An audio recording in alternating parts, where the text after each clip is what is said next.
আমার প্রথম প্রেমিক বলেছিল আমায় একদিন না দেখলে সে অন্ধ হয়ে যাবে।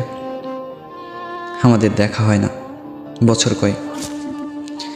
না, সে অন্ধ হয়নি, বরং তার চোখ দিয়ে রোজ নতুন মেয়েটিকে ভবিষ্যতের স্বপ্ন দেখাচ্ছে। দ্বিতীয়বার যে আমার জীবনে এসেছিল সে বলেছিল আমায় ছাড়া বাঁচবে না। কোনো রকম লাইফ সাপোর্ট ছাড়াই 5 বছরের বৈবাহিক জীবনে দিব্যি বেঁচে আছে। যার হাত ধরে সংসারে পদার্পণ করলাম সে বলেছিল আমি তার অর্ধাঙ্গিনী।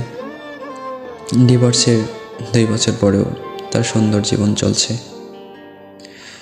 আমার যে বান্ধবী বলেছিল আমি তার বিয়েতে উপস্থিত না থাকলে বিয়ের পিঁড়িতে বসবে না, তার প্রথম সন্তান হবার খবরটিও শুনতে হয়েছে অন্যের মুখে। আসলে মানুষ যখন কথা দেয় তখন সে সময়ের কথা ভেবেই কথা দেয়, আর এতে সেই সময়টা হয়তো অনেক সুন্দর হয়, কিন্তু জীবন সুন্দর হয় না। সময় বদলালে প্রতিশ্রুতিও বদলে যায়। স্বার্থ অনুযায়ী আমরা সবাই সম্পর্ককে উল্টোপাল্টে সুবিধা মতো করে নিই, আর কারোর জন্য কোনো কিছু পড়ে থাকে না। মানুষ কোনো না কোনোভাবে বাঁচতে শিখে যায়, শিখে নিতে হয়।